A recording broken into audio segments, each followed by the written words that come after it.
आइए problem number 20 करते हैं आज हम लोग। ये एक रोटेशनल मैकेनिक्स से क्वेश्चन है। जो डायग्राम दिख रहा है आपको जो ये सरफेस हुआ बोर्ड का वो एक स्मूथ हॉरिजॉन्टल सरफेस है और ये आपकी डिस्क कहीं हिंज नहीं है, फ्री है। डिस्क इज फ्री, ध्यान रखिए। और उसमें से एक स्ट्रिंग पूरा उस पर उसके पेरिफेरी पर रैप है और 2r लंबा स्ट्रिंग उसे बाहर निकल रहा है, जिसके दूसरे एंड पे एक मास m जुड़ा हुआ है। डिस्क का खुद का मास 2m है और रेडियस r है और उस स्ट्रिंग का मास डिस्क से लेके मास m तक 2r है। उस मास m पर एक j इम्पल्स मारा जाता है, थोड़ी देर के लिए j इम्पल्स मारा जाता है, जिससे m राइटवर्ड चलना चालू करेगा। तो बताना है कि just after the impulse we have to find the acceleration of center of mass of the disk. Disk का सेंटर ऑफ मास का एक्सेलेरेशन बताना है just after the impulse is applied. So ये क्वेश्चन आप सॉल्व कीजिए, मैं आपके लिए सॉल्यूशन लिखता हूं।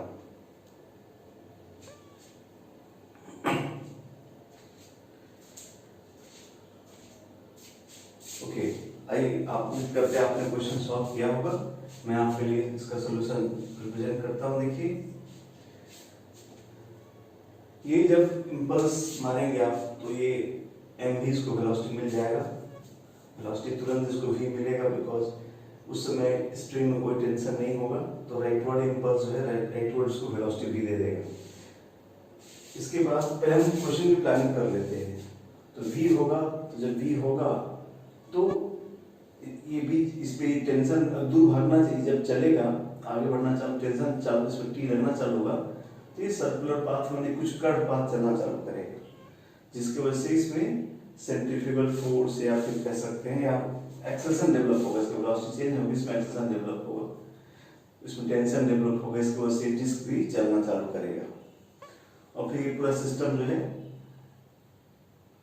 मूव करना चालू करेगा। जिसमें आपको टेंशन है तो इसमें टॉर्क लगेगा तो इसमें अल्फा डेवलप होगा, टेंशन है तो एक्सेलेरेशन डेवलप होगा। तो वही इस टेंशन की वजह से जो एक्सेलेरेशन डेवलप हो रहा है वही आपको बताना है इस क्वेश्चन। तो स्टार्ट किया जाए, फिर जैसे जैसे स्टेप बढ़ेगा देखा जाए क्या क्या इक्वेशन चाहिए हम लोगों को। तो पहला काम हम लोग इस इम्पल्स को लिख लेते हैं कि जो j इनपुट कितना होता है, चेंज इन मोमेंटम आप जानते होंगे, इसलिए और j की वैल्यू लेनी है आपको कितना 10। सो 10 इक्वल टू मास लेना है √10 इंटू v, मतलब v हो गया √10 मीटर पर सेकेंड। तो जब ही हम इसको हिट करेंगे तो इसको जस्ट तुरंत बाद इसकी वेलोसिटी कितनी हो जाएगी, √10 मीटर पर सेकेंड। अच्छा, अब हम मानते हैं कि इसमें टेंशन T डेवलप हो गया स्ट्रिंग में, तो इसका एफडी बनाया जाए। ये अपना डिस्क हो गया, ये अपना ब्लॉक हो गया। तो इसमें टेंशन T इधर लगेगा, इसमें टेंशन T ऊपर की तरफ लगेगा, जिसकी वजह से इसमें एक्सेलेरेशन डेवलप होंगे।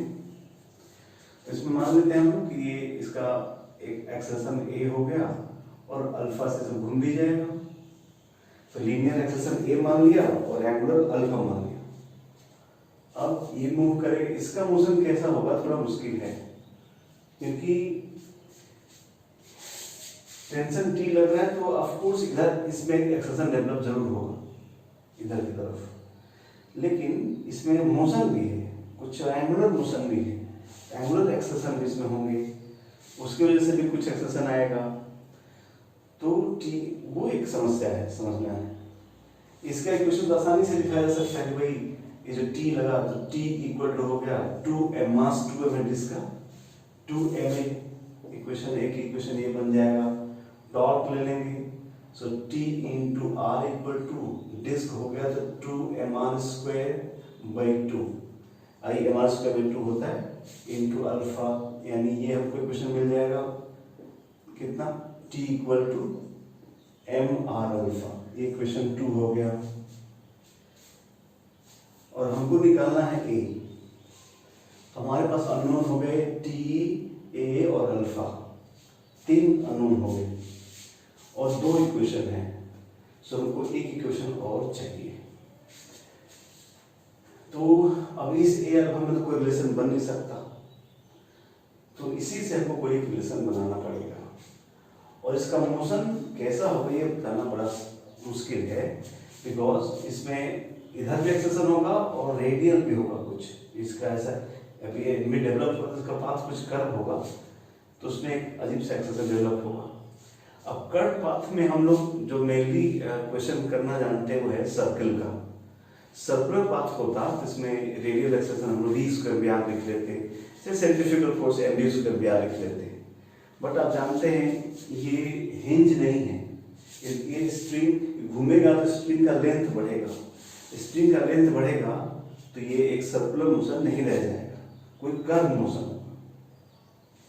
और कर्व मोशन के लिए डिस्कस करना एंगुलर पार्ट तो बहुत मुश्किल काम है, बिकॉज फिर आपको उसमें रेडियस ऑफ कर्वेचर एंड बहुत सारा कॉन्सेप्ट का जरूरत पड़ेगा। तो क्लास 12th लेवल पे जो आईटी लेवल पे हम जो फिजिक्स देते हैं, अगर हमको ये क्वेश्चन पूछा है तो हमको विश्वास रखना चाहिए कि रेडियस ऑफ कर्वेचर किसी कर्व का निकालना नहीं आएगा हमको, बिकॉज वो हमारे आईटी सिलेबस से बाहर का चीज है। तो जरूर कुछ ऐसा उसमें ट्रिक होगा, कुछ तरीका हो सकता है जिससे हम रेडियस ऑफ कर्वेचर निकालने से बच सकते हैं। इस पर जरूर सोचना चाहिए, और आप जो सोचेंगे तो आपको कोई ना कोई रास्ता जरूर मिलेगा, जैसे हम यहाँ करके आपको दिखाते हैं। अब सर्कुलर पाथ होगा तभी जाकर सॉल्व करेंगे, तो सर्कुलर पाथ के लिए जरूरी है कि स्ट्रिंग का लेंथ चेंज ना हो, तब तो सर्कुलर पाथ होगा, रेडियस ना बदले। अब ये ना बदले इसके लिए जरूरी है कि ये पॉइंट रेस्ट पे हो, ये पॉइंट रेस्ट पे हो, ये पॉइंट रेस्ट पे है नहीं, देख रहे हैं आप, इसमें एक्सेशन होगा ए अब प्लस आर अल्फा, तो ये दिक्कत है। तो इसी के लिए आपको एक नॉन इनर्शियल फ्रेम पढ़ाया जाता है, सूडो फोर्स पढ़ाया जाता है कि आप जिस फ्रेम में जहां बैठ जाते हैं वो आपके लिए रेस्ट पे हो जाता है।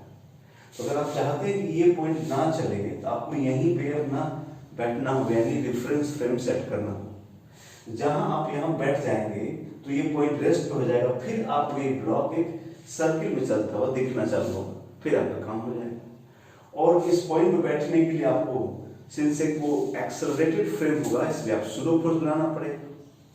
इसलिए हम अपना एक पॉइंट को, अगर हम पॉइंट का नाम अगर पी रख लें तो हम अपना आगे के लिए रेफरेंस फ्रेम अपना हम एट पॉइंट पी पर सेट कर रहे हैं, रेफरेंस पर पॉइंट पी सेट कर रहे हैं।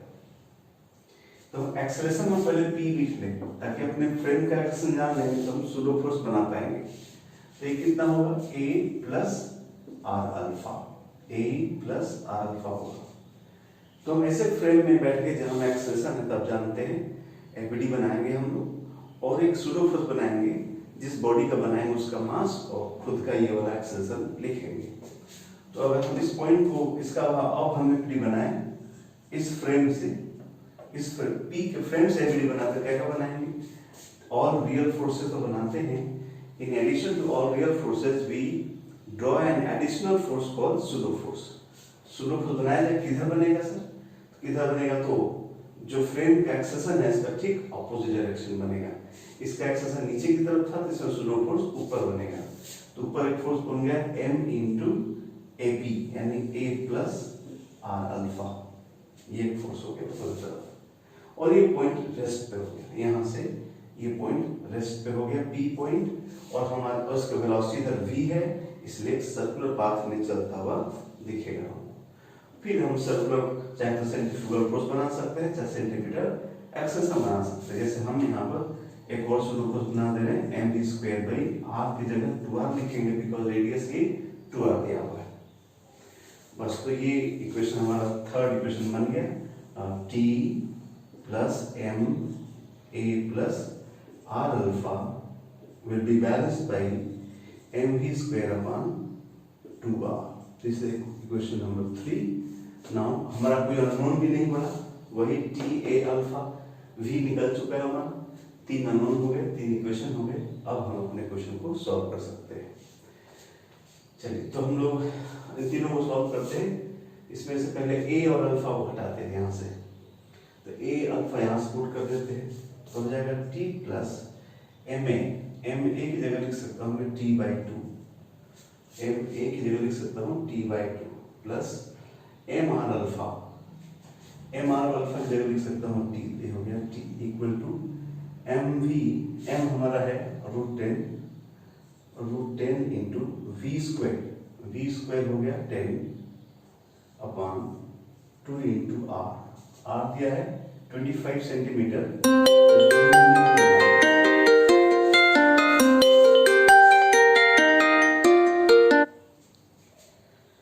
जिसमें हमने इसको मीटर में बना लिया, तो इसको जरा सॉल्व कर लेते हैं।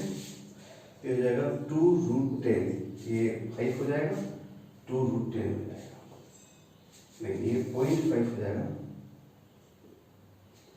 0.5 होगा तो 20√10 हो जाएगा ये।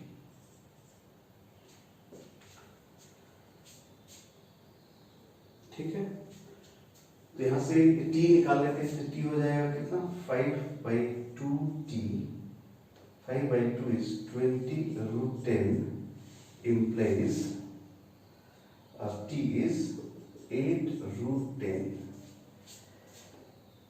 8√10 t आ गया हमारा। अब हमको निकालना है कैपिटल A, तो t की वैल्यू पुट कर देते हैं, यहाँ से कैपिटल A आ जाएगा, तो t की वैल्यू पुट किया तो हो जाएगा 8√10 is equal to 2 into m है √10 है, m इज √10 इंटू a, से यहाँ से a की वैल्यू आ गई 4 मीटर पर सेकेंड स्क्वायर। ये अपना एक्सलेशन आ गया यहाँ से, यही हमको निकालना है। तो ये क्वेश्चन हुआ हमने आपके लिए कल, जहाँ पे कैसे हम अपना जरूरत के हिसाब से फ्रेम बदल के क्वेश्चन कर सकते हैं, ये क्वेश्चन रिप्रेजेंट करता है। ठीक है, तो ये रोटेशन चैप्टर से हमने क्वेश्चन दिया। नेक्स्ट क्वेश्चन किसी और चैप्टर से लाएंगे। Thank you.